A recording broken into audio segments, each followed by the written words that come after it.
नमस्कार दोस्तों, स्वागत है आपका स्टडी फॉर सिविल सर्विसेज में। वीडियो को पूरा देखिए। कोई भी आपका फीडबैक है, कोई सजेशन है, तुरंत वीडियो में कमेंट करके जरूर बताइए। अच्छा लगे तो वीडियो लाइक जरूर कर लीजिए और ऐसे वीडियो लगातार फ्री में पाने के लिए चैनल को तुरंत सब्सक्राइब कर लीजिए और बेल आइकन को जरूर टैप कर लीजिए ताकि आगे भी सारे वीडियो आपको मिलते रहे। यूट्यूब में फॉलो करते हैं तो प्लीज ये वाला फ्री टेलीग्राम चैनल जरूर ज्वाइन कर लीजिएगा। सारे नोटिफिकेशन, सारे अपडेट यहीं पे आते हैं, ध्यान रखिएगा। स्टडी फॉर सिविल सर्विसेज का कोई भी पेड ग्रुप अगर आपको ज्वाइन करना है तो सिर्फ 85648053096960860894834455 यही नंबर है हमारे, सिर्फ जहां पे कॉल या व्हाट्सएप कर सकते हैं। इंस्टाग्राम पे हमारा पेज जरूर फॉलो कर लीजिएगा, study for civil dot services है। ट्विटर पे हमको जरूर फॉलो कर लीजिएगा, @स्टडी फॉर सिविल्स है। Greetings everyone. इस सीरीज में हम लोग UPPSC mains answer writing practice कर रहे हैं और ये इस सीरीज का हमारा 9th लेक्चर है। तो चलिए हम आज के क्वेश्चंस को शुरू करेंगे और हमारा पहला क्वेश्चन जो है वो है पेपर नंबर 1 से। और क्वेश्चन है, critically analyze the government's recent proposal to increase the women legal age of marriage to 21 years. महिलाओं की शादी की कानूनी उम्र को बढ़ाकर 21 साल करने के सरकार के हालिया प्रस्ताव का समालोचनात्मक विश्लेषण करें।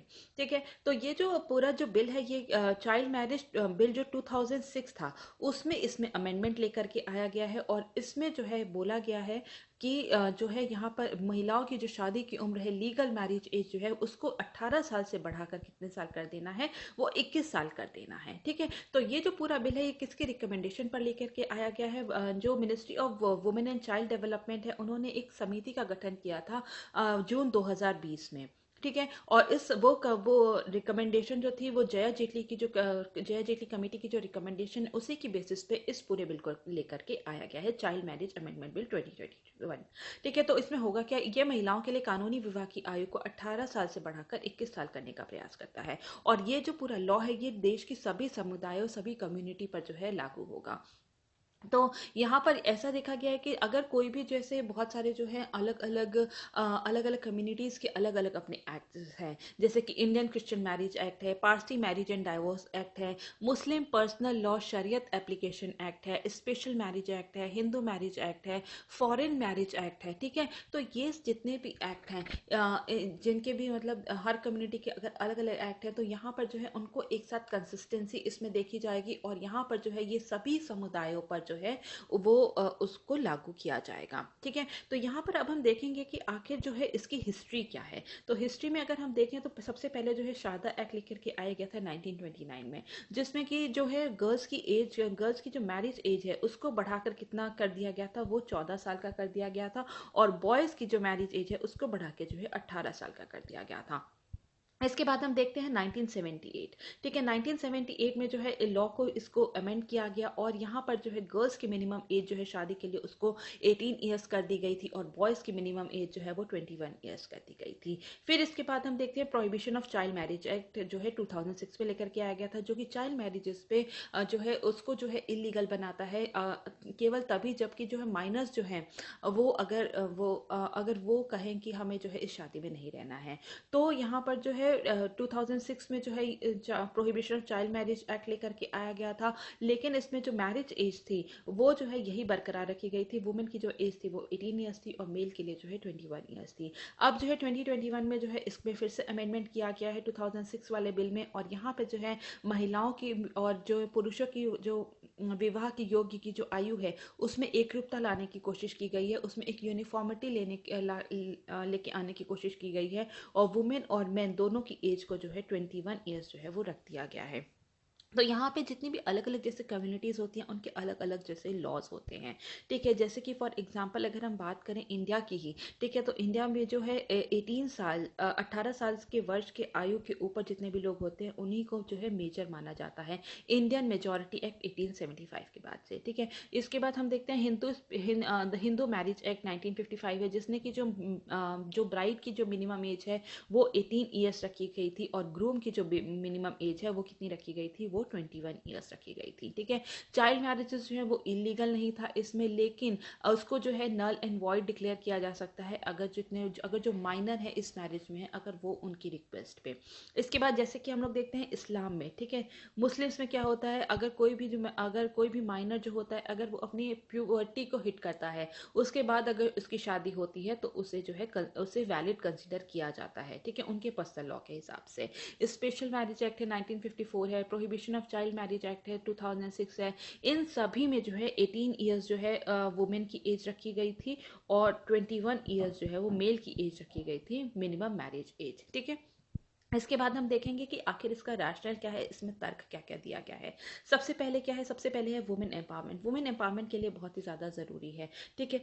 एक वुमेन को सशक्त करने के लिए उसकी एजुकेशन पे ध्यान देना बहुत ज़रूरी है, लाइवलीहुड पे ध्यान देना बहुत ज़रूरी है, उसकी लिविंग कंडीशन, उसकी डिसीजन मेकिंग पावर, उसकी हेल्थ कंडीशन, सभी कुछ बहुत ज़्यादा इफेक्ट होती है। अगर उसकी अर्ली मैरिज होगी तो उसके वहाँ पे जो है वो बहुत ज़्यादा देखा गया है कि उन्हीं लड़कियों की जो है अर्ली मैरिज होती है जिसमें जो कि स्कूल ड्रॉप आउट्स होती हैं, ठीक है। तो फिर वहाँ पे जो है लड़कियों की जो एजुकेशन कहीं ना कहीं हैम्पर हो रही है, उनके पास जो है उनकी लाइवलीहुड, उनके खुद के कमाने की जो है कोई भी साधन नहीं होता है, उनकी डिसीजन मेकिंग पावर बहुत ही ज़्यादा कमज़ोर होती है। तो अगर हम लोग एज बढ़ाते हैं तो कहीं ना कहीं जो है हम वुमेन को सशक्त कर रहे हैं और वो अपने लिए खुद के लिए जो है डिसीजंस ले सकती हैं। जेंडर इक्वालिटी, जेंडर न्यूट्रलिटी पे भी काम करेंगे। क्यों? क्योंकि जो है बोथ मैन और वुमेन की जो एज है, उस जो मैरिजेबल एज है उसको हम लोग एक समान कर रहे हैं, उसको दोनों को ही जो है 21 ईयर्स पर लेकर आ रहे हैं। इसके बाद है increasing women labour force participation. महिला श्रम बल की भागीदारी को बढ़ाना इसका एक वो है, मकसद है। क्यों? क्योंकि जब लड़कियां जो है ज़्यादा पढ़ेंगी, ज़्यादा जो है अपनी लाइवलीहुड के बारे में सोचेंगी, तो वो जो है उनके जो लेबर फोर्स पार्टिसिपेशन है वुमेन का, वो भी और ज़्यादा बढ़ेगा। वुमेन एंड चाइल्ड वेलफेयर में बहुत ही ज़्यादा मदद मिलेगी, ठीक है। यहाँ पर देखा गया है कि जो पॉवर्टी और अनएजुकेटेड वुमेन जो होती हैं, उनका जो है उनके खुद के न्यूट्रिशन लेवल पे और जो उनके बच्चे होते हैं उनके न्यूट्रिशन लेवल पे जो है बहुत ही ज़्यादा जो है नेगेटिव इम्पैक्ट पड़ता है। और जो अर्ली मैरिज होती है, अगर अर्ली मैरिज होगी, ठीक है, अर्ली मैरिज होगी तो क्या होगा, अर्ली प्रेगनेंसीज भी होंगी। अर्ली प्रेगनेंसीज होंगी तो वो जो है दोनों ही जो है मदर और चाइल्ड के न्यूट्रिशन लेवल को जो है नेगेटिवली, नकारात्मक रूप से इम्पैक्ट करेगा, ठीक है। उनकी फिजिकल हेल्थ है, मेंटल हेल्थ है, इन सभी पर जो है नकारात्मक हमें जो है इफेक्ट देखने को मिलेगा। और अगर हम देखें तो जो एडोलसेंट मदर होती हैं, ठीक है, जो एडोलसेंट मदर होती हैं, मतलब कि 10 से 19 साल तक के बीच की अगर कोई महिला जो है माँ बनती है, ठीक है, उनके जो बच्चे होते हैं उसमें 5% ज़्यादा जो है स्टंटिंग की प्रॉब्लम जो है देखी जा गई है इन कंपैरिजन टू जो मदर होती है 20 to 24 ऑफ एज की होती हैं, ठीक है। तो इनके जो बच्चे होते हैं एडोलसेंट एज की जो महिलाएं होती हैं या फिर लड़कियां होती हैं, उनके जो बच्चे होते हैं उनमें जो न्यूट्रिशनल लेवल जो होता है वो बहुत ही ज़्यादा कम होता है, उनमें स्टंटिंग जैसी प्रॉब्लम जो है वो भी बहुत ही ज़्यादा देखी गई है। इसके बाद हम देखेंगे रिड्यूसिंग चाइल्ड मैरिजेस, ठीक है। चाइल्ड मैरिजेस को रिड्यूस करने के लिए भी जो है ये बहुत ही ज़्यादा ज़रूरी है। 2006 में तो ये जो है ये पूरा बिल लेकर के आया था, चाइल्ड मैरिज प्रोहिबिशन एक्ट। लेकिन जो है यहाँ पे हम देखते हैं कि 2015 से लेकर 2020 में, ठीक है, करीब 20 लाख चाइल्ड मैरिज को रोका गया है। तो यहाँ पे जो है चाइल्ड मैरिज का जो मिनस है उसको भी कम करने के लिए जो है बहुत ही ज़्यादा ज़रूरी है। इसके बाद अगर हम नेशनल फैमिली हेल्थ सर्वे का डेटा देखें, ठीक है, नेशनल फैमिली हेल्थ सर्वे का डेटा देखें तो 7% टोटल प्रेग्नेंट वुमेन जो थी उसमें ऐसी थी जिनकी की एज जो थी वो 15 से 18 साल की थी, ठीक है। तो हम देखते हैं कि इन सब पैरामीटर्स पे जो है हमें काम करने के लिए जो है इस पूरे बिल की बहुत ही ज़्यादा ज़रूरत थी। 23% गर्ल ऐसी हैं जो कि 23% गर्ल्स ऐसी हैं जो कि मैरिड हैं बिफोर जो है उनकी जो है 18 ईयर्स की एज नहीं है ऐसी, और वो जो है मैरिड हैं, 23% ऑफ गर्ल्स ऐसी हैं। तो यहाँ पर जो है हमें इनके चाइल्ड मैरिज को रिड्यूस करने के लिए भी जो है इस पूरे बिल को इम्प्लीमेंट करना बहुत ही ज़्यादा ज़रूरी है। मदर एंड चाइल्ड मोर्टालिटी, ठीक है, मातृ एवं शिशु मृत्यु दर को भी कम करने के लिए जो है हम इस बिल को लेकर के आया गया है। क्योंकि जो है हम यहाँ पे जो है वुमेन जो 21 ईयर्स की होगी, अगर वो थोड़ी और लेट में प्रेग्नेंट होगी तो उससे जो है उसका न्यूट्रिशन लेवल, अपना डिसीजन मेकिंग, उसको हम लोग और एजुकेट कर सकते हैं कॉन्ट्रासेप्शन के लिए, और जो है सेफ अबॉर्शन के लिए। तो उनके जो मोर्टेलिटी रेट है, mother and child mortality rate है, उसको भी कम कर सकते हैं, ठीक है। पॉपुलेशन कंट्रोल के लिए भी बहुत ही ज़्यादा ज़रूरी है। टोटल फर्टिलिटी रेट हालांकि कम हो रहा है, लेकिन जो है अगर हम इसको एजुकेशन, वुमेन एजुकेशन के साथ, वुमेन लाइवलीहुड के साथ जो है इन सब के साथ सिनर्जाइज करके अगर हम इन सब के साथ सिनर्जाइज करके काम करेंगे तो हम लोग जो है पॉपुलेशन को भी कहीं ना कहीं कंट्रोल कर सकते हैं। इसके बाद हम देखेंगे बहुत सारे जो हैं इसके जो है अगेंस्ट में भी जो है इसको हम क्रिटिसिज्म भी हुआ है। क्यों? सबसे पहले क्या है कि इनफेक्टिवनेस ऑफ प्रेजेंट लॉज, जो बहुत सारे ऐसे प्रेजेंट लॉज हैं जो कि बहुत ही ज़्यादा इनफेक्टिव हुए हैं।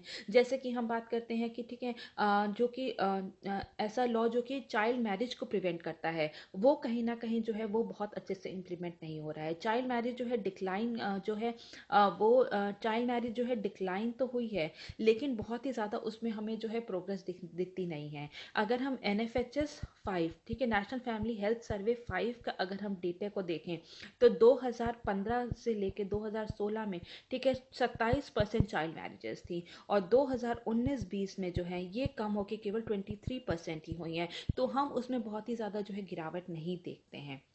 तो जिसकी वजह से हम कह सकते हैं कि जो अभी के प्रेजेंट लॉस हैं वो बहुत ही ज़्यादा इफेक्टिव नहीं है, तो उनको इफेक्टिव बनाने की ज़रूरत है। 1978 में जैसा कि हमने देखा था कि 18 साल की उम्र रख दी गई थी वुमेन की मिनिमम एज शादी के लिए, ठीक है। लेकिन हमें डिक्लाइन कब मिलता है यहाँ पे चाइल्ड मैरिजेस में? डिक्लाइन हमें देखने को मिलता है वो 90s में, ठीक है, 90s में देखने को मिलता है, जबकि वुमेन की एजुकेशन पे बहुत ही ज़्यादा ध्यान दिया गया है, प्राइमरी एजुकेशन पर बहुत ही ज़्यादा ध्यान दिया गया है। पॉवर्टी को जब गरीबी को रोकने का सरकार की तरफ से प्रयास किया गया है, उसके बाद से जो है चाइल्ड मैरिजेस में हमें रिडक्शन देखने को मिलता है। तो हम कह सकते हैं कि ये जो लॉज हैं वो बहुत अच्छे से इम्प्लीमेंट नहीं हो रहे। सरकार को अन्य कई पैरामीटर्स पे, उनके लाइवलीहुड पे, उनके एजुकेशन पे काम करने की ज़रूरत है, जिससे कि हमें जो है सकारात्मक इफेक्ट देखने को मिलता है चाइल्ड मैरिजेस में। इसके बाद है लैक ऑफ एजुकेशन, ठीक है। लैक ऑफ एजुकेशन की वजह से भी जो है बहुत सारी प्रॉब्लम होती है। तो ऐसी कई सारी अदर प्रॉब्लम है जो कि जिनको कि हमें एड्रेस करना है, जिससे कि हम जो चाइल्ड मैरिज है उसको हम रोक सकें, ठीक है। तो जैसे कि अगर हम बात करें UNFPA की, ठीक है, UNFPA की जो रिपोर्ट आई थी 2020 में, उसमें ऐसा देखा गया था कि जितनी भी महिलाएं जो है मैरिड हैं, ठीक है, जितनी भी महिलाएं जो मैरिड हैं उसमें जितनी भी कम उम्र की महिलाएं, जितनी भी यंग वुमेन जो मैरिड हैं, उसमें 51% ऐसी महिलाएं हैं जिनके पास की किसी भी प्रकार की एजुकेशन नहीं है, नो एजुकेशन है, ठीक है। और ऐसी महिलाएं जिनके पास जो प्राइमरी एजुकेशन है, ठीक है, प्राइमरी एजुकेशन है 18 साल तक, जो ऐसी जो महिलाएं मैरिड कितनी है वो 47% है। तो हम देखते हैं कि यहाँ पर जो है हमें एजुकेशन के पैरामीटर पे बहुत ही ज़्यादा काम करना ज़रूरी है, ठीक है। इसके बाद जो है international centre for research on women, ठीक है, इसकी अगर हम रिपोर्ट देखें तो यहाँ पे स्कूल ड्रॉप आउट गर्ल्स जो हैं उनमें जो है उनकी शादी जो है ज़्यादा जल्दी हो जाती है इन कंपैरिजन टू जो ऐसी लड़कियां होती हैं जो अभी भी स्कूल में पढ़ रही होती हैं। तो यहाँ पर कहीं ना कहीं हम देखते हैं कि वुमेन एजुकेशन पे हमें काम करना बहुत ही ज़्यादा ज़रूरी है। इलीगल मैरिज है, ठीक है, इलीगल मैरिजेस जो हैं ये इस पूरे जो है लॉ को इम्प्लीमेंट होने के बाद बहुत सारी शादियाँ ऐसी हैं जो इलीगल घोषित कर दी जाएंगी। तो यहाँ पर जो है उनका क्या होगा जो कि ऑलरेडी जो है इस इंस्टीट्यूशन में है। फोर्स लॉज, ठीक है, जबरन कानून है। कई सारे जो है हमने देखा है कि जितने अगर जो अर्ली मैरिजेस होती हैं ये मोस्टली जो है मार्जिनलाइज सेक्शन में, शेड्यूल कास्ट, शेड्यूल ट्राइब, इन सब में होती हैं। तो यहाँ पर जो है उनका जो कल्चर है, शेड्यूल ट्राइब्स का जो कल्चर है, कहीं ना कहीं हम उसको इफेक्ट कर रहे हैं। पूरे जो हम लॉ को जो है बहुत ही जो है जब एक उन पर जो है फोर्स कर रहे हैं। Attack on personal laws and fundamental rights, personal law जो है उस पर अटैक हो रहा है, जैसे कि आर्टिकल 25 के अंतर्गत, ठीक है। और जो है मौलिक अधिकार हमारा जो आर्टिकल 19 है उस पर भी कहीं ना कहीं जो है ये अटैक है। इसके बाद हम देखेंगे कि आगे हम कर क्या सकते हैं, ठीक है। अगर हम इसकी बात करें तो यहाँ पर हम कह सकते हैं कि वुमेन एजुकेशन पे हमें बहुत ज़्यादा ध्यान देने की ज़रूरत है, महिला शिक्षा पे देने की ज़रूरत है। स्किल ट्रेनिंग, महिलाओं को कौशल प्रशिक्षण देना ज़रूरी है, ताकि उनको जो है खुद को जो है उनको हम सशक्त बना सके, फाइनेंशियल रूप से सशक्त बना सके, उनके लाइवलीहुड का जो है हम कहीं ना कहीं इंतज़ाम कर सकें। मास अवेयरनेस, जन जागरूकता होनी बहुत ही ज़्यादा ज़रूरी है, ठीक है। तो यहाँ पर हम कह सकते हैं कि जो पूरा जो लॉ है ये तभी कारगर होगा जबकि हम उसको अच्छे से इम्प्लीमेंट करें। ऐसा नहीं है कि जो पहले जैसे लॉज जो हैं उनको बनाए गए थे, लेकिन फिर भी जो है चाइल्ड मैरिजेस जो हैं वो बहुत ही ज़्यादा प्रिवेलेंट है। ये लॉ अच्छा है, लेकिन जो है इसमें जो इम्प्लीमेंटेशन जो है उस पर हमें ध्यान देना बहुत ही ज़्यादा ज़रूरी है। हमारा अगला क्वेश्चन है पेपर नंबर 2 से और क्वेश्चन है right a short note on जल जीवन मिशन। जल जीवन मिशन पर संक्षिप्त में व्याख्या करें। तो टोटल ग्लोबल पॉपुलेशन का 16 से 17% हिस्सा कहाँ रहता है, वो रहता है इंडिया में। ठीक है, लेकिन अगर यहीं हम बात करें मीठे पानी के संसाधन की या फ्रेश वाटर रिसोर्सेज की, तो इंडिया की हिस्सेदारी उसमें केवल 4% की है। तो हम देखते हैं कि जो इंडिया की जो वाटर रिसोर्सेज है बहुत ही ज़्यादा लिमिटेड है और उस पर प्रेशर बहुत ज़्यादा है क्योंकि हमारे यहाँ की पॉपुलेशन बहुत ज़्यादा है। और कई ऐसे एरिया हैं जहाँ पर कि जो है बहुत ही ज़्यादा सूखे देश है, सूखा एरिया है जहाँ पर कि लोगों के पास जो है पानी का एक्सेस नहीं है। लोगों को कई किलोमीटर दूर चल के जाना होता है सिर्फ पीने का पानी लेने के लिए या फिर अपने जो डेली यूज़ के काम के पानी के लिए जो है लेने के लिए उन्हें बहुत दूर चलना पड़ता है। ऐसी ही एक रिपोर्ट आई थी नेशनल कमीशन फॉर वुमेन की और उन्होंने बताया कि राजस्थान में हर दिन महिलाओं को जो है 2.5 किलोमीटर जो है चल के जाना होता है पानी को इकट्ठा करने के लिए। इसके बाद ऐसा भी जैसा कि हम जानते हैं कि जो इंडिया का जो लैंड है वो बहुत ज़्यादा है, बड़ा है। इंडिया जो है 7th लार्जेस्ट कंट्री है पूरे वर्ल्ड में और यहाँ पे जो है कई ऐसे प्रदेश है जहाँ पे कि सूखा पड़ता है, कई ऐसे प्रदेश है जहाँ पे कि वाटर रिसोर्सेज पे जो है प्रेशर बहुत ज़्यादा था और ग्राउंड वाटर जो है वो बहुत ही ज़्यादा डिप्लीट हो गया है। तो इसका बुरा असर जो है फार्मर्स पर देखने को मिलता है क्योंकि उनको अपने फार्म लैंड्स को इरिगेट करने के लिए जो है कोई भी संसाधन नहीं है। तो वुमेन के लिए बहुत ज़्यादा प्रॉब्लम है, फार्मर्स के लिए बहुत ज़्यादा प्रॉब्लमैटिक है सिचुएशन। तो इन सबको मद्देनज़र जो है यहाँ पे जल जीवन मिशन को लॉन्च किया गया था। इसको लॉन्च जो किया गया था 15 अगस्त, ठीक है, 15 अगस्त 2019 को। और ये जो है ये जो स्कीम है ये जल शक्ति मिनिस्ट्री के अंतर्गत जो है आती है। तो जो national rural drinking water programme था जो अब तक चल रहा था उसको यहाँ पे पुनर्गठन किया गया था और उसका जो है जल जीवन मिशन में जो है उसको विलय कर दिया गया था, उसको सबस्यूम कर दिया गया था। तो इसका ऑब्जेक्टिव क्या है, इसका ऑब्जेक्टिव है 2024 तक, वर्ष 2024 तक सभी घरों को पाइप के जरिए जो है पानी पहुंचाया जाएगा इसके अंतर्गत। ठीक है, और इसको जो है इम्प्लीमेंट जो है इसको 4 लेवल पे किया जाएगा। ठीक है, इसको इम्प्लीमेंट अगर हम बात करें तो इसको 4 लेवल पे किया जाएगा। एक है सेंट्रल लेवल पे, एक है स्टेट लेवल पे, फिर है आता है डिस्ट्रिक्ट लेवल पे और फिर उसके बाद आता है विलेज लेवल पे। ठीक है, तो यहाँ पे इसको इन तरीके से जो है इसकी इंस्टीट्यूशनल मैकेनिज्म जो है इस तरीके से हम समझेंगे कि एक सेंट्रल लेवल पे है, स्टेट लेवल पे है, डिस्ट्रिक्ट लेवल पे और विलेज लेवल पे है। इसके बाद हम देखेंगे कि आखिर इसके क्या क्या प्रोविजंस है। इसके सबसे पहला क्या है कि प्रत्येक ग्रामीण परिवार को प्रति व्यक्ति प्रतिदिन 55 लीटर पानी की आपूर्ति की जाएगी। पाइपलाइन के जरिए जो है प्रत्येक व्यक्ति जो है 55 लीटर पानी की जो है आपूर्ति की जाएगी। इसके बाद हम देखते हैं कि यहाँ पे कुछ एरियाज ऐसे हैं जिसको कि यहाँ पे प्रायोरिटाइज किया जाएगा, उन वहाँ पर जो है प्रायोरिटाइज किया जाएगा पाइपलाइन के जरिए जो है पानी पहुँचाने में। जैसे कि ऐसे एरिया जहाँ पे कि जो क्वालिटी ऑफ वाटर है वो बहुत ही ज़्यादा बेकार है।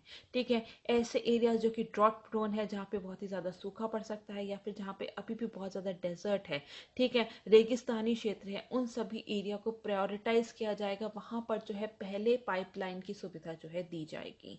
जैसे जितने भी विलेजेस हैं जो संसद आदर्श ग्राम योजना के अंतर्गत आते हैं उन सभी विलेज को जो है प्रायोरिटाइज किया जाएगा। तो इस तरीके से कुछ एरियाज ऐसे हैं जिनको कि प्रायोरिटाइज किया जाएगा और सबसे पहले वहाँ पर जो है फंक्शनल टैप कनेक्शन जो है वो दिया जाएगा लोगों को। इसके बाद है जो फंक्शनल टैप कनेक्शन जो है बहुत सारे ऐसे इंस्टीट्यूशंस हैं जिनको दिया जाएगा, जैसे कि स्कूल्स हैं, आंगनवाड़ी सेंटर्स हैं, ग्राम पंचायत की बिल्डिंग है, हेल्थ सेंटर्स हैं, वेलनेस सेंटर्स है, कम्युनिटी बिल्डिंग्स हैं, इन पर भी फंक्शनल टैप कनेक्शन देने का जो है इसमें बात कही गई है। और जहाँ पे भी जो है पानी की गुणवत्ता जो है वो बहुत ज़्यादा कम है, जहाँ पे पानी में जो है दूषित पदार्थ हैं उन वहाँ पर जो है तकनीकी हस्तक्षेप से टेक्नोलॉजी का यूज़ करके जो है वहाँ पे वाटर को ट्रीट करने की बात की गई है। ठीक है, वाटर ट्रीटमेंट उससे किया जाएगा टेक्नोलॉजी की हेल्प से। इसके बाद हम देखेंगे कि और क्या क्या प्रोविजंस है। और प्रोविजंस की अगर हम बात करें तो जितने भी एग्जिस्टिंग वाटर सप्लाई सिस्टम है उनकी अच्छे से वो अच्छे से फंक्शन कर रहे हैं कि नहीं इसको सुनिश्चित किया जाएगा। ठीक है, जो ऑलरेडी एग्जिस्टिंग वाटर कनेक्शन है, ठीक है, जल कनेक्शन है, उनकी कार्यक्षमता को यहाँ पे सुनिश्चित करने की बात की गई है। ठीक है, कि यहाँ पे जितने भी एग्जिस्टिंग वाटर सप्लाई सिस्टम है, जो भी हमारे पास एग्जिस्टिंग स्ट्रक्चर है, वो ठीक ढंग से काम कर रहे हैं कि नहीं, हमें इसको सुनिश्चित करना है। ठीक है, कि वो अच्छे से काम कर रहे हैं जो एग्जिस्टिंग है। पहले एग्जिस्टिंग पर ध्यान देंगे, उसके बाद जो है हम आगे जो है और पाइपलाइन पर भी बिछाने पर भी काम करेंगे। इसके बाद हम देखते हैं कि जल की गुणवत्ता पर निगरानी रखी जाएगी और साथ साथ जो है इसकी टेस्टिंग भी की जाएगी, और ताकि ये जो है ये सस्टेनेबल एग्रीकल्चर के लिए हम लोग यूज़ कर सकें।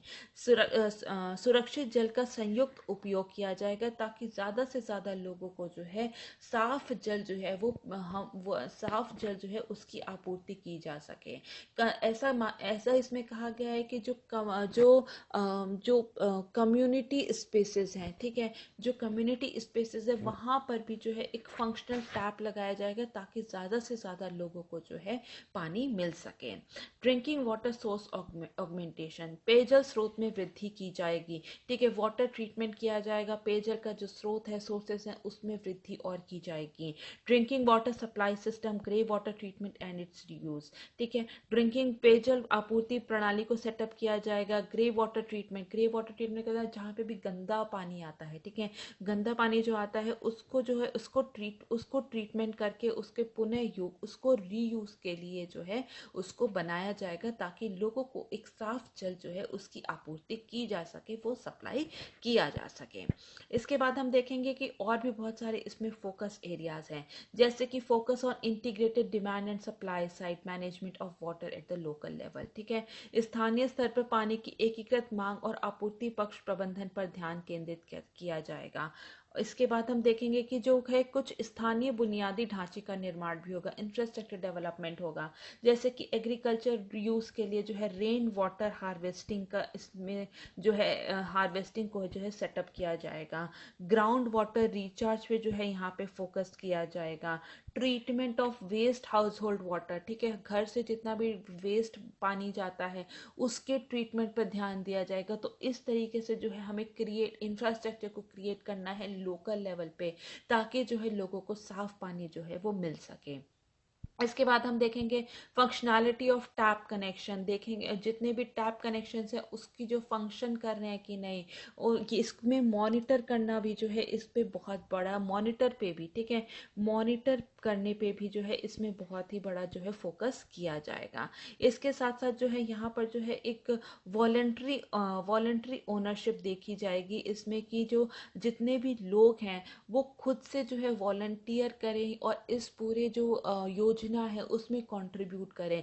कंट्रीब्यूट कई तरीके से कर सकते हैं, कैश के जरिए कर सकते हैं, काइन के जरिए कर सकते हैं, यहाँ तक कि श्रमदान भी कर सकते हैं। ठीक है, अपने आप जाके वहाँ पे अगर कहीं पे भी इंफ्रास्ट्रक्चर बिल्ड हो रहा है तो वहाँ पर जो है जो लोग जाके श्रमदान कर सकते हैं, अपनी जो है वहाँ पे सर्विस दे सकते हैं। और इसके बाद अगर हम फंडिंग की बात करें, ठीक है, अगर हम फंडिंग की बात करें तो फंड जो है यहाँ पे सेंटर और स्टेट द्वारा जो है इसको शेयर किया जाएगा। जितने भी हिमालयन स्टेट हैं उसमें 90:10 के रेशियो में जो है फंड को शेयर किया जाएगा। नॉर्थ ईस्टर्न स्टेट में Himalayan and north eastern state में जो है 90:10 के रेशियो में फंड शेयर किया जाएगा, और जितने भी अदर स्टेट हैं वहाँ पे 50-50 में, ठीक है, 50% जो है वो सेंट्रल गवर्नमेंट कंट्रीब्यूट करेगी और 50% कौन करेगा, वो स्टेट गवर्नमेंट जो है कंट्रीब्यूट करेगी। और जितने भी यूनियन टेरिटरीज हैं वो पूरा 100% जो है वो सेंट्रली वहाँ पे जो सेंट्रल गवर्नमेंट है वो उसका खर्चा उठाएगी। इसके बाद हम देखते हैं जो इसका इम्प्लीमेंटेशन कैसे होगा। इम्प्लीमेंटेशन होगा पानी समिति के द्वारा। ठीक है, पानी समिति में जो है यहाँ पे पानी समिति का काम क्या होगा, पानी समिति का काम होगा कि जितना भी जो भी इंफ्रास्ट्रक्चर बिल्ड हो रहा है या फिर जितनी भी प्लानिंग करनी है, जितना भी वाटर सप्लाई सिस्टम है उसकी प्लानिंग है, उसका इम्प्लीमेंटेशन है, क्रियान्वयन है, उसको मैनेज कैसे करना है, उसको मेंटेन कैसे करना है, उसको ऑपरेट कैसे करना है, ये सभी काम किसका होगा, वो पानी समिति का होगा। और इसमें जो है 10 से 15 मेंबर्स होंगे, जिसमें से कि 50% मेंबर कौन होगा, वो होगी वुमेन।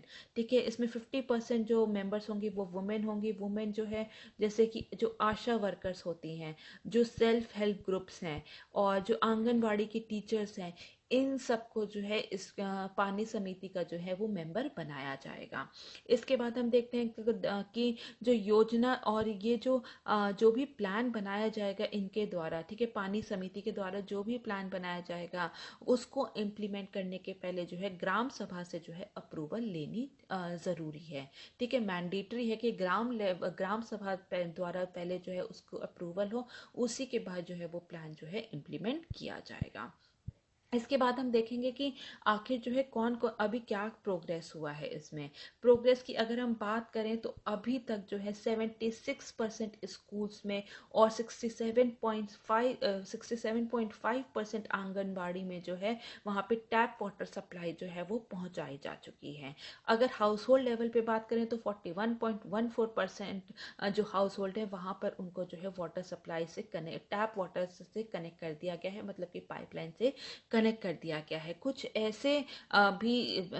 ऐसे भी राज्य हैं जिनमें कि जो है 100% हाउस होल्ड कनेक्शन जो है रूरल एरियाज में उनको 100% जो है पाइपलाइन के जरिए जोड़ दिया गया है। ऐसे कौन कौन से स्टेट है?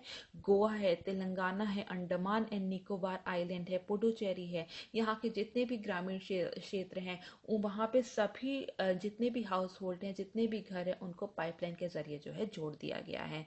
6 लाख वुमेन को जो है इसमें ट्रेन किया गया है। ठीक है, जो कि पानी की टेस्टिंग करने के लिए और पानी की गुणवत्ता को टेस्ट करने के लिए जो है हर विलेज में जो है पांच वुमेन को जो है यहाँ पे ट्रेन किया जाएगा। ठीक है, तो टोटल जैसे कि हम जानते हैं जो 6 लाख जो है गांव है वहाँ पे उनको 6 लाख गांव में जो है यहाँ पे पाइपलाइन बिछाई जाएगी। तो 6 लाख के हिसाब से जो है 30 लाख वुमेन को जो है टोटल जो है यहाँ पे ट्रेन करना है, जिसमें से 6 लाख वुमेन को ऑलरेडी ट्रेन किया जा चुका है, जो कि पानी की टेस्टिंग के लिए, पानी की क्वालिटी को मॉनिटर करने के लिए विलेज लेवल पर, ठीक है, उनका ये काम होगा। तो इसके लिए उनको ट्रेन किया जा चुका है। 2 अक्टूबर 2021 को प्राइम मिनिस्टर ने जल जीवन मिशन मोबाइल ऐप को लॉन्च किया है, जिसके जरिए जो है कोई भी इस पूरे मिशन में, इस पूरी योजना में अपना कंट्रीब्यूट कर सकता है।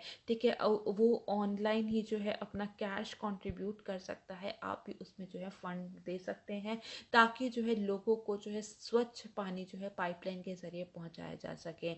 और 2021, ठीक है, 2021 के बजट में भी, ठीक है, बजट में जो है यहाँ पे जल जीवन मिशन अर्बन में की भी जो है घोषणा की गई थी, बात की गई थी, ताकि जो अभी ये जो जल जीवन मिशन जो है रूरल एरियाज में जहाँ पे प्रायोरिटाइज हो रहा है, अब उसको जो है अर्बन एरियाज में भी लेकर के आने की ज़रूरत है। तो ये जो है ये पूरा एक कंजर्वेशन प्रोग्राम है। इसमें केवल ये नहीं है कि जो है लोगों को पहुंचाया जाएगा साफ पानी, यहाँ पे जो है वाटर कंजर्वेशन पे भी बहुत ज़्यादा ध्यान रखा जाएगा।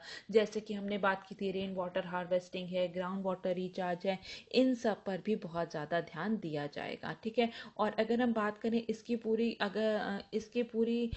बजट इसका है 3.50 लाख करोड़। ठीक है, इतना इसमें जो है इतना फंड जो है ऑलरेडी अप्रूव हो गया है, जिसमें से कि 2 लाख जो है वो तो सेंट्रल गवर्नमेंट द्वारा दिया जाएगा और 1.5 लाख करोड़ जो है वो स्टेट गवर्नमेंट द्वारा दिया जाएगा। तो इसके जो 4 मेन टेक अवे हैं वो हम कह सकते हैं कि इससे पानी की समस्या से छुटकारा मिलेगा। जल जीवन मिशन के तहत जो है सभी घरों में जो है साफ और शुद्ध जल जो है पहुंचाया जाएगा पाइपलाइन के थ्रू। इसके बाद जो है कई अभी जो पिछड़े इलाके हैं जहां पर कि लोगों को बहुत दूर तक चल के जाना होता है पानी लेने के लिए, तो इस मिशन के पूरा होने के बाद जो है लोगों को पानी भरने के लिए बाहर दूर नहीं जाना पड़ेगा। और लास्ट में हम कह सकते हैं कि इसमें वाटर कंजर्वेशन जैसे विषयों पर भी कार्य किया जाएगा। ठीक है, तो अब हमारा नेक्स्ट क्वेश्चन है वो है पेपर नंबर 3 से, और क्वेश्चन है, India has a long road to achieve its goal of zero hunger, analyze. Bharat के लिए अपने जीरो हंगर के लक्ष्य को प्राप्त करना एक लंबा सफर है, इस पर विश्लेषण करें। तो अब हम इस क्वेश्चन को यहाँ पर पूरा देख लेंगे। तो तो यहाँ हम लोग सबसे पहले समझेंगे कि आखिर हंगर या फिर भूख होती क्या है।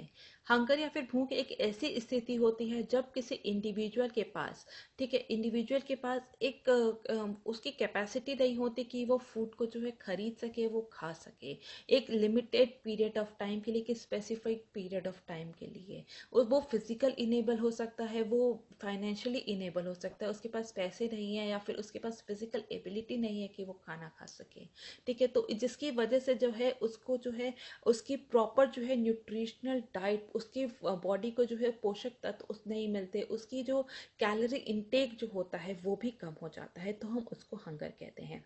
यही अगर हम डिलन एंड मार्क्वेन की डेफिनेशन देखें तो हंगर उन्होंने बताया था कि हंगर एक ऐसी स्थिति है जिसमें कि चाहे वो बच्चा हो चाहे वो एडल्ट हो, उसकी जो है खाने तक पहुंच नहीं हो पाती है। उसको जो है या तो वो कम खाना खाता है, ठीक है, उसकी जितनी डाइटरी रिक्वायरमेंट है उससे कम खाना खाता है, उसकी जितनी कैलोरी रिक्वायरमेंट है उससे वो कम खाना खाता है, डिक्रीज्ड फूड इनटेक, ईट पुअर डाइट्स, या फिर जो उसके बॉडी के जो न्यूट्रिशनल रिक्वायरमेंट है, जितने उसे न्यूट्रिएंट्स चाहिए वो उसको न्यूट्रिएंट पूरे नहीं मिल रहे। फॉर सपोज सब करिए उसको प्रोटीन उसकी डाइट में पूरा नहीं मिल रहा है, या फिर और कोई भी जो एलिमेंट है उसको जो है वो पूरा नहीं मिल रहा है, तो उसको भी हम क्या कहेंगे, उसको भी हम कहेंगे कि वो एक तरह की हंगर है। वो उसको हम हिडन हंगर का नाम देते हैं। लेकिन या फिर जो है उसको खाना बिल्कुल ही नहीं मिल रहा है, ऑफन गो विदाउट फूड, ठीक है, या तो खाना बिल्कुल ही नहीं मिल रहा, या फिर कम क्वांटिटी में मिल रहा है, या फिर जो है न्यूट्रिशनल डाइट नहीं उसको मिल रही है।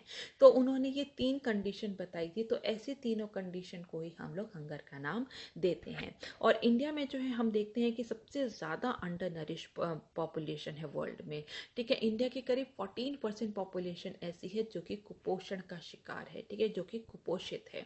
इसके बाद अगर हम इंसिडेंस समझना है इंडिया में हंगर का, तो हमें बहुत सारे जो है डेटा पे भी नज़र डालनी पड़ेगी।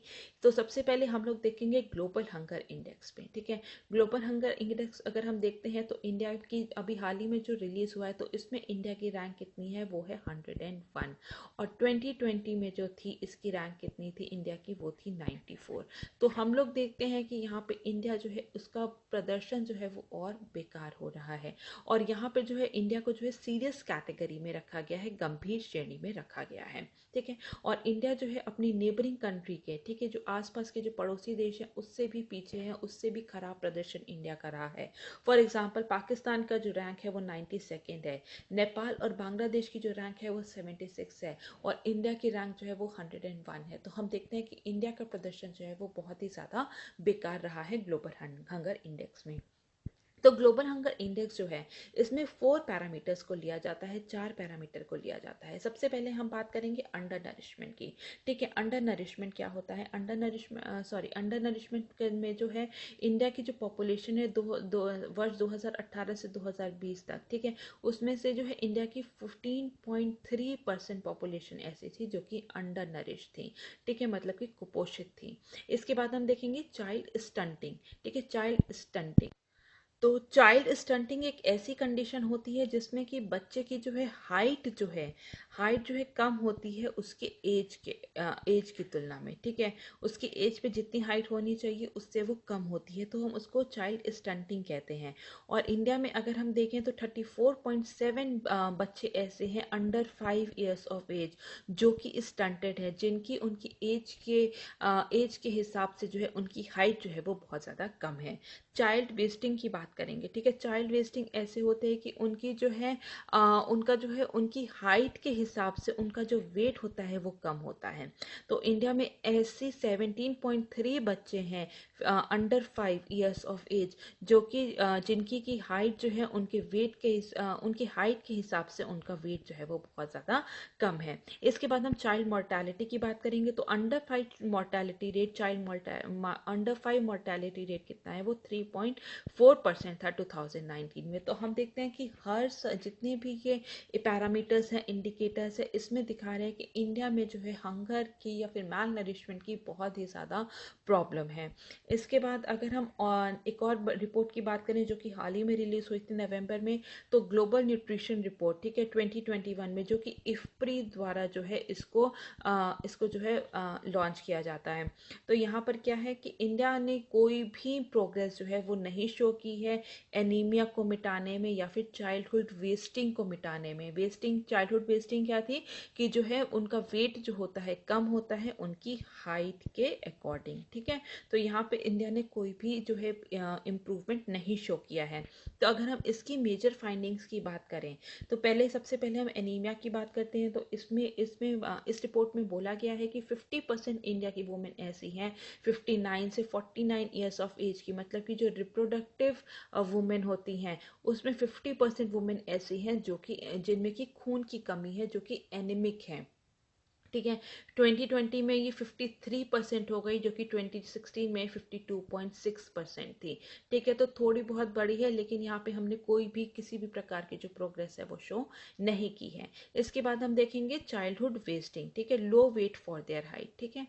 उनकी ऊंचाई के हिसाब से उनका वजन जो होता है वो कम होता है, और केवल 17% जो है इंडिया के चिल्ड्रन के जो केवल इंडिया के केवल मतलब 17% बच्चे ऐसे हैं जो कि चाइल्डहुड वेस्टिंग से जो है उनकी प्रभावित हुए हैं। इसके बाद हम चाइल्ड स्टंटिंग की बात करेंगे कि मतलब कि उम्र के लिए जो है उनकी उम्र के हिसाब से उनकी हाइट कम होती है। तो इंडिया में जो है 34% बच्चे ऐसे हैं जो कि इससे प्रभावित हुए हैं। तो यहाँ पर हम देखते हैं कि जो हमारी हंगर के जो इंसिडेंसेस हैं वो बहुत ही ज़्यादा हाई हैं। तो इसके रीजंस क्या हैं, ठीक है।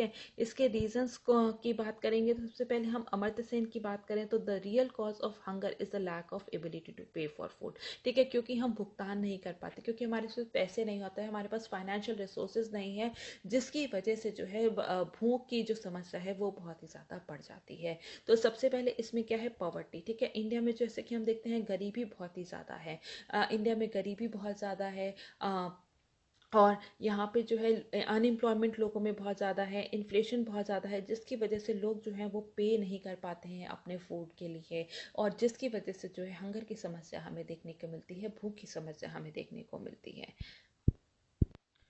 तो इंडिया में अगर हम पॉवर्टी लेवल की बात करें तो 50 मिलियन हाउस होल्ड्स ऐसे हैं, ठीक है। 50 मिलियन हाउस होल्ड्स ऐसे हैं जो कि जिनके पास की जो कि small and marginal land holdings है जिनके पास, ठीक है, जिनके पास 2 हेक्टेयर से भी कम लैंड होल्डिंग है। तो हम देखते हैं कि यहाँ पे पॉवर्टी, लोगों के पास संसाधन नहीं है कि वो फूड को जो है खरीद सकें, अपनी न्यूट्रिशन डेफिशिएंसी जो है उसको पूरा कर सकें। और पैंडेमिक के बाद तो जो है पॉवर्टी की जो है और ज़्यादा जो है हमें जो पॉवर्टी के जो इंसिडेंसेस हैं वो और ज़्यादा बढ़ गए हैं।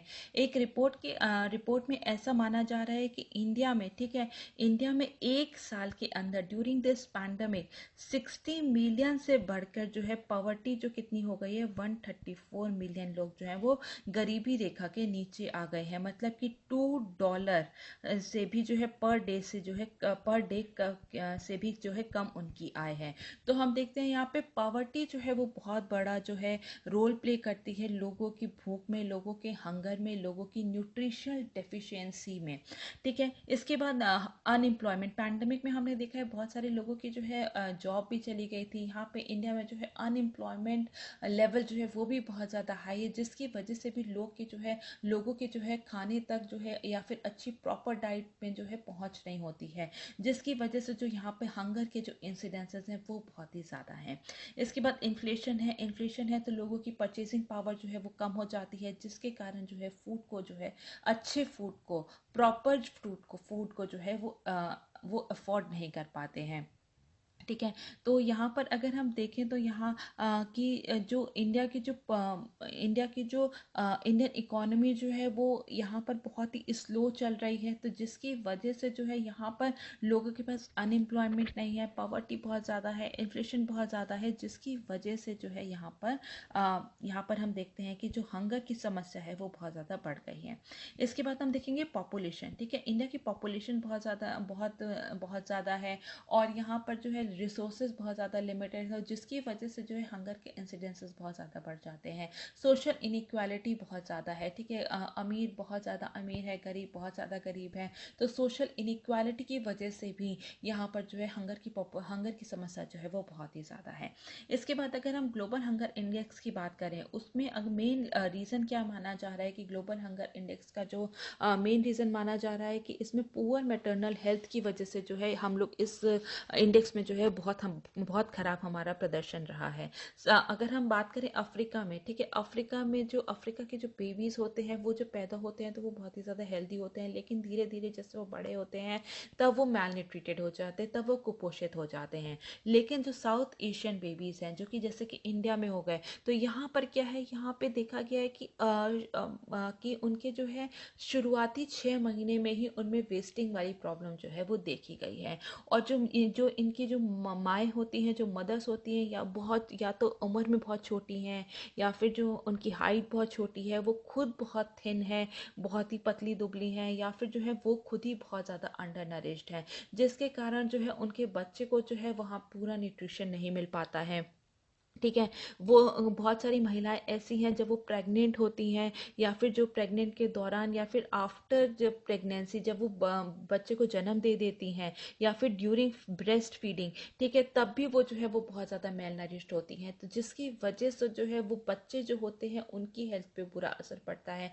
और जैसा कि हमने ग्लोबल हंगर इंडेक्स में देखा था कि इसमें जो है मेनली क्या है, मेनली इसमें चिल्ड्रन के ही पैरामीटर्स को लिया गया है, चिल्ड्रन की हेल्थ के पैरामीटर्स को लिया गया है। तो अगर पुअर मैटरनल हेल्थ की वजह से जो है यहाँ पे माना जा रहा है कि बच्चों पर जो है बुरा असर पड़ता है, जिसकी वजह से हमारा ग्लोबल हंगर इंडेक्स में खराब प्रदर्शन रहा है। तो बहुत सारे जो है हेल्थ इश्यूज तो हैं, इसके साथ साथ बहुत सारे जो है सोशल फैक्टर्स भी जो है वो काम करते हैं। जैसे कि जो है यहाँ पे इंडिया में माना जाता है कि अर्ली मैरिज होनी चाहिए, ठीक है, अर्ली मैरिज होती है जिसके कारण जो है जो वुमेन होती है उनका जो है पूरा विकास नहीं हो पाता है, और जब वो प्रेगनेंसी में या फिर जो बच्चे को जन्म देती हैं तो वो खुद अंडर नरिश्ड होती हैं, तो जिससे कि वो बच्चे में भी जो है वो अंडर नरिशमेंट के इंसिडेंसेस हमें देखने को मिलते हैं। ठीक है, 42% ऑफ वुमेन ऐसी हैं इंडिया में, ठीक है, एडोलसेंट गर्ल,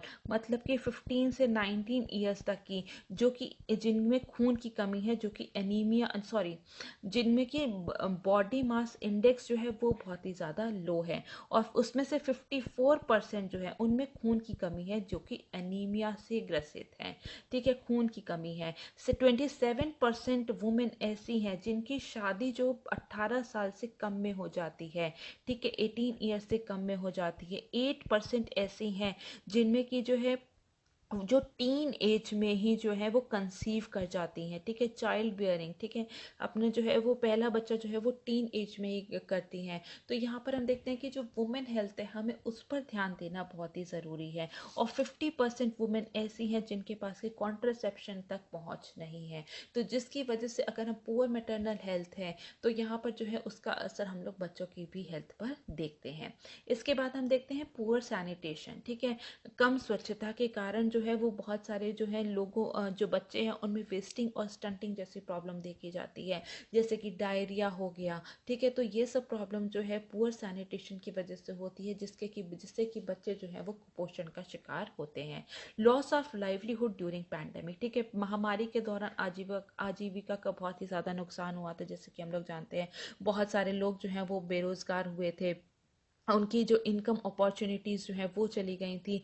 और जो है फार्म सेक्टर जो है फार्म सेक्टर मतलब कि फार्म सेक्टर को छोड़ के बाकी जितने भी मैन्युफैक्चरिंग सेक्टर है, सर्विस सेक्टर है, वो सब बहुत ज़्यादा प्रभावित हुए थे, जिसके कारण जो है हमें ऐसी जो GHI पे, ग्लोबल हंगर इंडेक्स पे जो हमारी खराब प्रदर्शन है वो देखी गई है। ठीक है, केवल फार्म सेक्टर ही ऐसा है जो कि ग्रो किया था, जैसे कि हमने पिछले लेक्चर में देखा था कि जो फार्म सेक्टर है वो 4.5% जो है वो ग्रो किया था। इसके बाद करप्शन, ठीक है, भ्रष्टाचार की वजह से भी जो है हमारे देश में जो है लोगों तक जो है ठीक से जो है खाना नहीं पहुंच पाता है, और जो बहुत सारी गवर्नमेंट की स्कीम्स हैं, लेकिन करप्शन की वजह से लोगों तक जो है वो अनाज जो है वो पहुंचाया नहीं जाता, होर्डिंग होती है, ब्लैक मार्केटिंग होती है अपने खुद के प्रॉफिट के लिए, जिसकी वजह से जो है यहाँ पर हंगर के इंसिडेंसेस जो है वो बहुत ज़्यादा हाई हैं। पुअर हेल्थ सर्विसेज, खराब स्वास्थ्य सेवाएं हैं, ठीक है, लोगों को स्वास्थ्य सेवा अच्छी नहीं मिलती, महिलाओं को स्वास्थ्य सेवा अच्छी नहीं मिलती, जिसके कारण जो है उनका सीधा असर जो है उनके बच्चों पर भी पड़ता है, और हमारा जो है ग्लोबल हंगर इंडेक्स में बहुत ही खराब प्रदर्शन रहा है।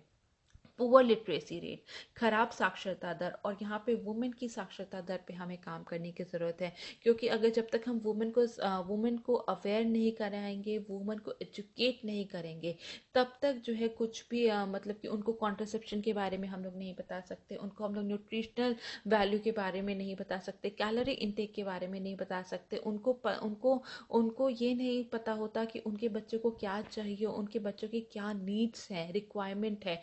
तो हमें वुमेन एजुकेशन पे भी ध्यान देने की बहुत ज़रूरत है। लेकिन यहाँ पे पुअर लिटरेसी रेट के कारण जो है हमें हंगर के इंसिडेंसेस देखने को मिलते हैं।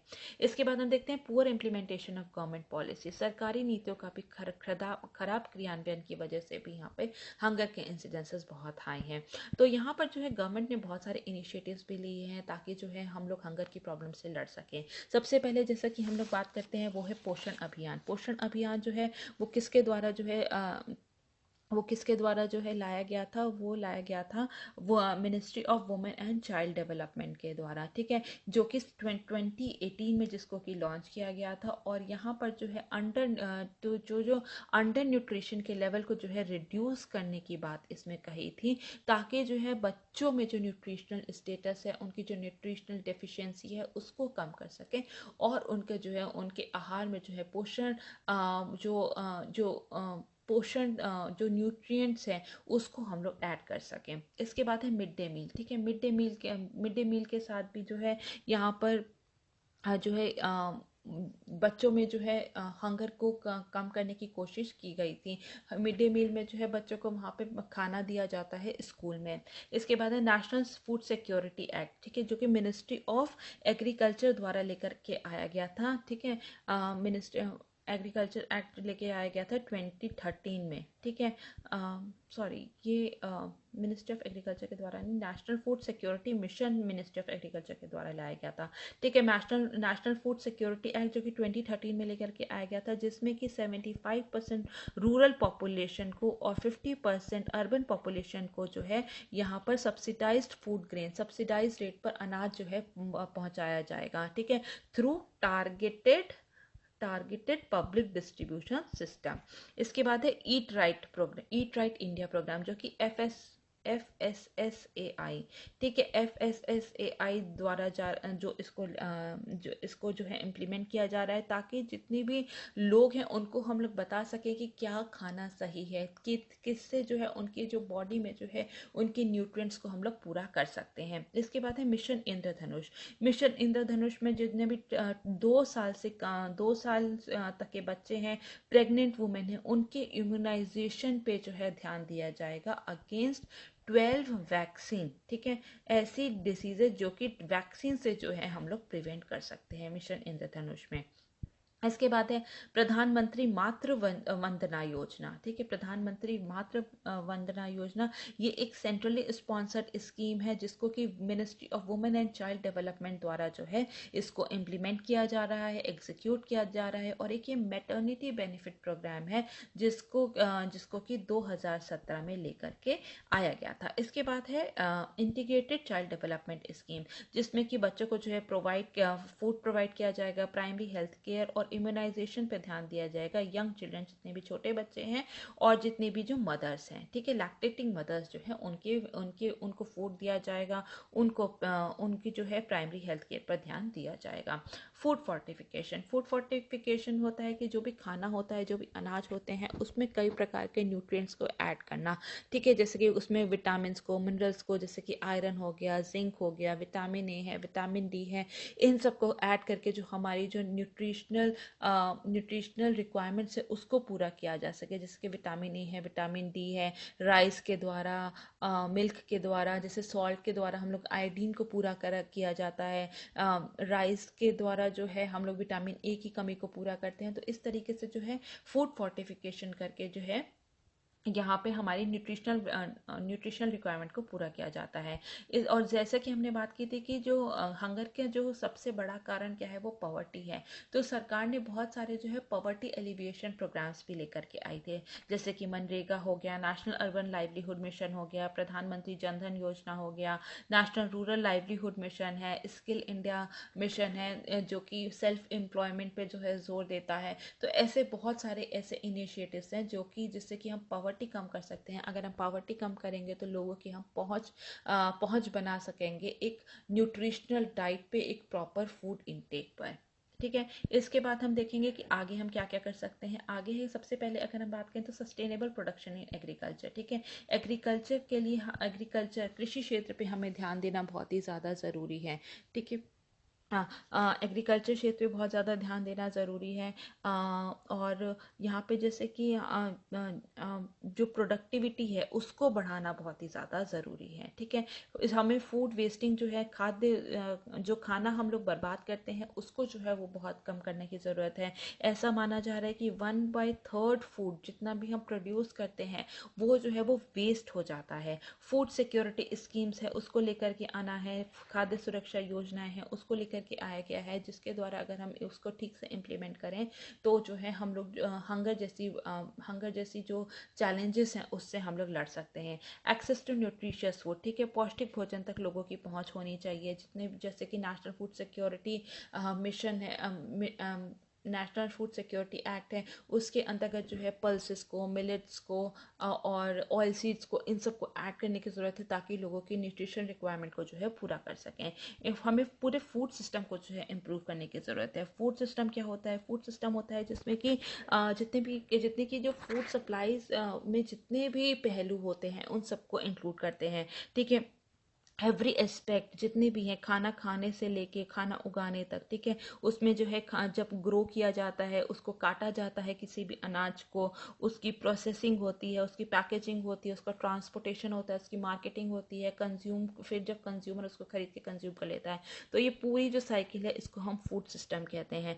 ठीक है, तो इसको फूड सिस्टम को हमें और ज़्यादा अच्छे करने की ज़रूरत है ताकि हम लोग जो है जो खाना जो वेस्ट हो रहा है उसको हम लोग कम कर सके। वेयर हाउस में जो खाना जो सड़ रहा है उसको हम लोग को ठीक से टैकल करना है। जितनी भी गवर्नमेंट की पॉलिसीज हैं अगर उसको ठीक से इम्प्लीमेंट किया जाए तो हम लोग हंगर जैसी प्रॉब्लम से जो है वो लड़ सकते हैं। ठीक है, इंडिया जो है, अगर हम कुछ बात करें, इंडिया जो है पहले जो है वो नेट इम्पोर्टर था अनाज के लिए, लेकिन आज की डेट में क्या है, वो नेट एक्सपोर्टर है। ठीक है, आज जो है इंडिया जो है कई देशों में जो है अनाज को एक्सपोर्ट भी कर रहा है, निर्यात भी कर रहा है, लेकिन फिर भी इंडिया में हंगर जैसी हमें प्रॉब्लम जो है देखने को मिल रही हैं।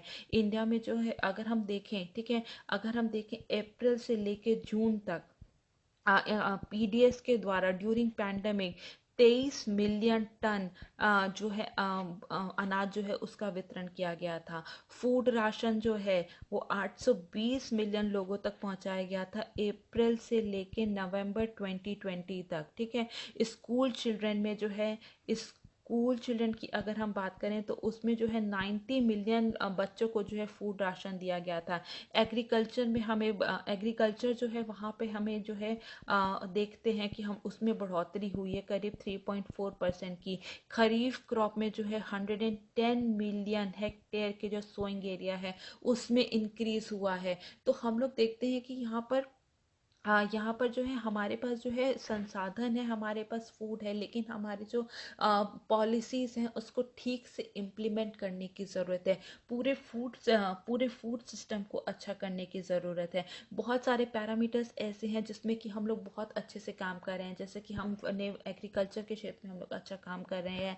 हम लोग रिकॉर्ड जो है फूड ग्रेन प्रोड्यूस कर रहे हैं। क्लाइमेट चेंज की वजह से जो है प्रोडक्टिविटी और लाइवलीहुड जो है वो बहुत ज़्यादा इफेक्ट होती है, लेकिन उस दिशा में भी हम लोग बहुत अच्छा काम कर रहे हैं। जैसे कि drought and flood tolerant seed जो है फार्मर्स को बांटा जा रहा है। हमारे पास जो है वेदर फोरकास्टिंग सिस्टम है। हम लोग मिलेट्स को प्रमोट कर रहे हैं, स्मॉल स्केल इरिगेशन को प्रमोट कर रहे हैं, जिससे कि हमारी एग्रीकल्चर भी ग्रो कर रहा है। ठीक है, अगर हम बात करें जो ओपन डेफिकेशन में जो सैनिटेशन की प्रॉब्लम है, स्वच्छ भारत मिशन के जरिए जो है जो ओपन डेफिकेशन की प्रॉब्लम थी उसमें भी हम लोग बहुत अच्छा प्रदर्शन कर रहे हैं। और जो है वो रिफ्लेक्ट भी हो रहा है कि हेल्दी मदर्स के जरिए जो है हेल्दी चिल्ड्रन पे भी रिफ्लेक्ट हो रहा है। लेकिन ये समस्या अभी भी आज भी बहुत बड़ी हुई है और हम ज़रूरी है कि जितनी भी गवर्नमेंट की पॉलिसीज़ हैं उनको अच्छे से इम्प्लीमेंट करें, क्योंकि हमारे पास अनाज है, जो कि अनाज हम लोग उगा रहे हैं, हम लोग एक्सपोर्ट भी कर रहे हैं, वेयर हाउस में सड़ रहा है, लेकिन तो ज़रूरी है कि जितनी भी पॉलिसीज़ है उसको अच्छे से इम्प्लीमेंट इम्प्लीमेंट किया जाए, जो कि इसमें पॉलिटिकल विल होना बहुत ही ज़रूरी है, तभी हम लोग हंगर जैसी प्रॉब्लम से लड़ सकेंगे। हमारा नेक्स्ट क्वेश्चन जो है वो है पेपर नंबर 4 से, और क्वेश्चन है what do you understand by utilitarianism, critically analyse its significance in governance. उपयोगितावाद से आप क्या समझते हैं, शासन में इसके महत्व का समालोचनात्मक विश्लेषण करें। तो जो यूटिलिटेरियनिज्म की जो पूरी थ्योरी है ये कॉन्सिक्वेंस बेस्ड है, ठीक है, उसमें हम लोग कॉन्सिक्वेंस, इसमें आउटकम्स पर बहुत ही ज़्यादा जोर दिया गया है। और ये जो थ्योरी है ये जॉन स्टुअर्ट मिल और जेरेमी बेंथम द्वारा जो है दी गई थी। तो ये जो थ्योरी है ये क्या कहती है, ये कहती है कि केवल वही एक्शंस कर सही हैं जो कि ज़्यादा से ज़्यादा लोगों को लोगों को सुख देने में जो है सुख देने में जो है सहायक है। तो the greatest amount of good for the greatest number of people, ठीक है, लोगों की बड़ी संख्या में हम जितने ज़्यादा से ज़्यादा उनको सुख दे सकते हैं वही एक्शंस जो है हमें करने चाहिए। ठीक है, तो यहाँ पर जो है किसी भी एक विशेष कम्युनिटी या फिर विशेष इंडिविजुअल के जो हैप्पीनेस का इसमें ख्याल नहीं रखा गया है, इसमें सोसाइटी एट लार्ज का, ठीक है, इसमें पूरी सोसाइटी के जो है हैप्पीनेस के जो है इसमें हैप्पीनेस की जो, या फिर हम कह सकते हैं हित के लिए जो है काम करने को सही एक्शन कहा गया है। यही वही एक्शन जो है वो सही है, वही एक्शन जो है हमें करना चाहिए जो कि अधिकतम से अधिकतम व्यक्तियों के सुख को साधने में हमें सहायक होता है। ठीक है, तो ये जो उपयोगितावाद है, ये यूटिलिटेरियनिज्म है, ये किसी भी व्यक्ति ये किसी भी कार्य को या फिर किसी भी वस्तु की जो यूटिलिटी होती है उसको उसी से तय करती है जो कि उसका आउटकम होता है, उसका कॉन्सिक्वेंसेस होता है कि वो कितने लोगों के लिए सहायक है, कितने लोगों को प्लेजर देती है या फिर कितने लोगों तक जो है सुख या हैप्पीनेस पहुंचाती है। ठीक है, लेकिन इसके कई सारे जो है टाइप्स भी हैं जो कि कहते हैं कि अगर कोई भी ऐसी वस्तु है या फिर कोई भी वस्तु है जो समाज के लिए तो उपयोगी है लेकिन जो यूटिलिटी के नज़रिए से जो है वो गलत है, तो भी जो है हम उसको एक्शन को हमें लेने में जो है वहाँ पे कतराना नहीं चाहिए। ठीक है, तो यहाँ पर हम देखते हैं कि यहाँ पर जो इन्होंने बात की थी कि जो हमें वही एक्शंस करने चाहिए जो कि क्या करते हैं, जो प्लेजर या फिर हैप्पीनेस देते हैं, जो आनंद या खुशी का कारण बनते हैं। सोसाइटी एट लार्ज में जो हैप्पीनेस दें, प्लेजर दें, हमें वही एक्शंस करने चाहिए। जितने भी एक्शंस होते हैं उनके जो हैं एक्शंस जो हैं उनका सही और गलत जो है इसी बात से तय होता है कि उनके कॉन्सिक्वेंसेस क्या हैं। ठीक है, उनके कॉन्सिक्वेंसेस क्या हैं, और कॉन्सिक्वेंसेस जो है वो देखते हैं कि उनमें वो कितने हैप्पीनेस या फिर कितना जो है हैप्पीनेस कितना इंश्योर कर रहे हैं, कितने लोगों को प्लेजर पहुंचा रहे हैं, कितने लोगों का सुख का कारण बन रहे हैं। और इसमें यह भी कहा गया है कि सबकी खुशी बराबर मायने रखती है, कोई भी जो है विशेष व्यक्ति की जो है खुशी ऊपर नहीं है किसी दूसरे से। जो एक हायर इकोनॉमिक स्ट्रेटा के जो इंडिविजुअल है उसकी खुशी जितना मायने रखती है उतने ही वीकर सेक्शन के जो लोग हैं उनकी भी खुशी मायने रखती है। तो यहाँ पर जो है यहाँ पर सबको एक साथ लेकर चला गया है और यहाँ पे उसके कॉन्सिक्वेंसेस पे, आउटकम पर बहुत ही ज़्यादा जोर दिया गया है। तो अब हम इसकी सिग्निफिकेंस देखेंगे कि आखिर सिग्निफिकेंस इसके गवर्नेंस में क्या है। सबसे पहले formulation and implementation of welfare programmes, ठीक है, कल्याण कार्यक्रमों का निर्माण और कार्यान्वयन। ठीक है, तो जब भी जो सिविल सर्वेंट्स का काम क्या होता है, एक पॉलिसी को फॉर्मुलेट करना, उसको इम्प्लीमेंट करना, जैसा कि हमने पिछले लेक्चर्स में देखा था रोल ऑफ सिविल सर्विसेज में, ठीक है, जब हम क्वेश्चन डिस्कस कर रहे थे। तो उनका काम होता है पॉलिसी को फॉर्मुलेट करना, पॉलिसी को इम्प्लीमेंट करना। तो किस तरीके से पॉलिसी को फॉर्मुलेट करना है ताकि जो है सोसाइटी एट लार्ज ज़्यादा से ज़्यादा लोगों को जो है उससे जो है हैप्पीनेस मिले, ज़्यादा से ज़्यादा लोगों का कल्याण हो सके। उसको इम्प्लीमेंट किस तरीके से करना है कि जिससे कि ज़्यादा से ज़्यादा लोग जो हैं उनको जो है उसकी जो है वहाँ पे बेटर जो है उनके लिए यूटिलिटी हो। तो यहाँ पे जो है जब पॉलिसी को फॉर्मुलेट करने में जो है यूटिलिटेरियनिज्म प्रिंसिपल का अगर हम देखते हैं तो हमें जो है पॉलिसी को फॉर्मुलेट करने में बहुत ही ज़्यादा आसानी होगी। बेटरमेंट ऑफ सोसाइटी, समाज की बेहतरी के लिए बहुत ही ज़रूरी है। अगर हम सोशियो पॉलिटिकल कॉन्स्ट्रक्ट में बात करते हैं तो यहाँ पे क्या है, सोशियो पॉलिटिकल कॉन्स्ट्रक्ट में अगर हम यूटिलिटेरियनिज्म प्रिंसिपल को अगर हम अप्लाई करते हैं तो यहाँ पे जो है हम सोसाइटी के बेटरमेंट के लिए हम कार्य कर सकेंगे। जब भी जो है हमारा कोई भी एक्शन जो होता है वो या फिर हम कोई भी डिसीजन लेते हैं, सोशल डिसीजन, इकोनॉमिक डिसीजन या पॉलिटिकल डिसीजन लेते हैं, तो उससे जो है, ठीक है, वो तो उसका हमारा एम क्या होना चाहिए कि हमारी जो भी सोसाइटी में बेटरमेंट है, जो सोसाइटी का जो कल्याण हो रहा है वो बहुत ही ज़्यादा होना चाहिए। हम समाज को किस तरीके से बेहतर बना सकते हैं उस तरीके से हमें कार्य करना होगा। और इसके लिए जो है है जो भी सरकार की जितनी भी पॉलिसीज़ होती हैं, जितने भी कार्यक्रम होते हैं, वो कौन क्रियान्वयन करता है? उसका क्रियान्वयन जो है वो सिविल सर्वेंट्स ही करते हैं। तो वो जो है सिविल सर्वेंट्स किस तरीके से काम करते हैं, वो वो जो है समाज में जो है किस तरीके से जो है हैप्पीनेस लेके आते हैं, प्लेजर लेके आते हैं, वो बहुत ही ज़रूरी है। तो यहाँ पे यूटिलिटेरियनिज्म का जो प्रिंसिपल है वो बहुत ही ज़्यादा इंपॉर्टेंस रखता है। Optimum utilization of limited resources, सीमित संसाधनों का इष्टतम उपयोग करना। ठीक है, तो जितने भी सिविल सर्वेंट्स होते हैं उनको जो है इस तरीके से पॉलिसी फॉर्मुलेट करनी चाहिए, इस तरीके से हमारी जो प्राकृतिक संसाधन या फिर जितने भी लिमिटेड रिसोर्सेज हैं उनको किस तरीके से यूज़ करें, ताकि जो है हम समाज में ज़्यादा से ज़्यादा जो है लोगों को जो है उनको सुख दे सकें, उनके जीवन को जो है बेहतर बना सकें। इसके बाद है ब्रिंग्स ऑब्जेक्टिविटी, निष्पक्षता लाता है। ठीक है, यहाँ पर कोई ये नहीं है कि हमें क्या कार्य करना चाहिए, क्या नहीं करना चाहिए। ठीक है, वही कार्य अच्छा है जो कि ज़्यादा से ज़्यादा लोगों को सुख देने में जो है वो कैपेबल है। ठीक है, तो यहाँ पे एक ऑब्जेक्टिविटी जो है पूरे जो डिसीजन मेकिंग प्रोसेस पे जो है एक निष्पक्षता लेकर के आता है। लेकिन इसके साथ साथ जो है इसके बहुत सारे क्रिटिसिज्म भी हुए हैं, जैसे कि फॉर एग्जांपल इंक्लूसिव डेवलपमेंट पे ध्यान देना बहुत ही ज़रूरी है, समावेशी विकास पे ध्यान देना बहुत ही ज़रूरी है। ऐसा नहीं कि जो है हम लोग मेजॉरिटी को तो देख रहे हैं, यहाँ पे मेजॉरिटी है, वहाँ पे तो हमने जो है बहुत ही सारे जो है पॉलिसीज इंप्लीमेंट कर दिए, पॉलिसी फॉर्मुलेट कर दी इन लोगों के, लेकिन जो दूर के लोग हैं, जो कि बहुत ही ज़्यादा जो छोटे छोटे गांव हैं, वहाँ पे जो बहुत ही कम पॉपुलेशन रहती है, जैसे कि अरुणाचल प्रदेश वगैरह है जहाँ पे की पॉपुलेशन बहुत कम है, पॉपुलेशन डेंसिटी भी बहुत कम है, तो वहाँ पर भी हमें जो है डेवलपमेंट करने की ज़रूरत है। ये नहीं कि हम जो मेन लैंड एरिया है हम केवल वहीं पर डेवलपमेंट कर रहे हैं। ठीक है, तो यहाँ पे जो है इन सभी का जो है यहाँ पे जो दूर दराज के इलाके हैं, जो रिमोट एरियाज हैं, वहाँ पे भी डेवलपमेंट होना चाहिए। तो अगर हम यूटिलिटेरियनिज्म का प्रिंसिपल देखते हैं तो वो यहाँ मैक्सिमम लोगों की बात करके, मैक्सिमम लोगों के प्लेजर की बात करता है, लेकिन हमें इंक्लूसिव डेवलपमेंट की बात करनी चाहिए। फोकसेस ऑन आउटकम्स, आउटकम पर ज़्यादा ध्यान देता है। ठीक है, हम कौन सा मीन ले रहे हैं, जो हम साधन पर बिल्कुल भी ध्यान नहीं देता। आउटकम बेस्ड पूरी फिलॉसफी है, जैसे कि हमने पहले बात की थी। और यहाँ पर जो है महात्मा गांधी ने क्या कहा है, महात्मा गांधी जी ने कहा है कि मीन्स जो है साधन भी उतने ही महत्वपूर्ण है जितने की साध्य है, जितने की एंड्स है। ठीक है, तो ये आउटकम पे बहुत ज़्यादा फोकस करता है। इसके बाद हम नेक्स्ट देखेंगे excessive importance to pleasure, pleasure को एक्सेसिव इंपॉर्टेंस देता है, आनंद के लिए अत्यधिक महत्व देता है। ठीक है, तो यहाँ पर क्या है कि लोगों के केवल प्लेजर पे इसने बहुत ही ज़्यादा जो है जोर दिया है, जो है और जो है कई बार ऐसा देखा गया है कि लोगों को जो हित तो हो रहा है, लोगों को कई बार जो है उनके हम लोग सुख तो दे रहे हैं, लेकिन कहीं ना कहीं जो है उनकी जो टोटल हैप्पीनेस है, उनका टोटल जो ओवरऑल डेवलपमेंट है, वो कहीं ना कहीं हैम्पर हो रहा है। फॉर एग्जाम्पल अगर हम स्लेवरी की बात करते हैं, ठीक है, स्लेवरी की बात करते हैं तो वहाँ पे क्या हो रहा है, लोगों को जो है एम्प्लॉय किया जा रहा है, उनसे काम कराया जा रहा है, उनको जो है खाने का पैसा दिया जा रहा है, उनको खाना प्रोवाइड किया जा रहा है। तो ये उनके लिए बेहतर तो है, लेकिन क्या स्लेवरी सही है?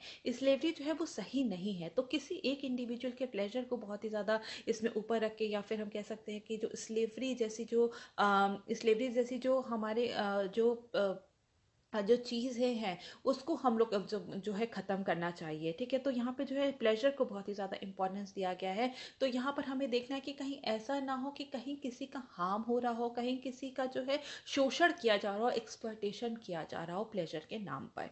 इसके बाद हम देखेंगे uncertainty of consequences of action.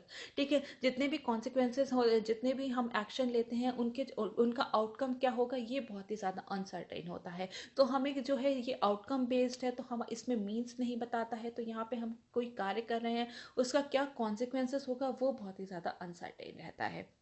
तो यहाँ पे इसके कुछ जो है ये क्रिटिसिज्म है, लेकिन जो है यहाँ पर जो अगर हम बात करें तो यूटिलिटेरियनिज्म की जो पूरी जो फिलॉसफी है, ये एक अच्छी फिलॉसफी हम कह सकते हैं कि किसी भी एक्शन को राइट एंड रॉन्ग डिसाइड करने में हमें मदद करती है। जब भी सिविल सर्वेंट्स कोई भी पॉलिसी फॉर्मुलेट करते हैं, कभी कोई डिसीजन लेते हैं, तो उन्हें ये पता होता है कि किस तरीके से डिसीजन लेना है, क्या क्या राइट है, क्या क्या रॉन्ग है, किस तरीके से हमें समाज को बेहतर बनाना है, किस तरीके से जो है लोगों को जो है हम ज़्यादा से ज़्यादा लोगों को जो है सुख दे सकते हैं।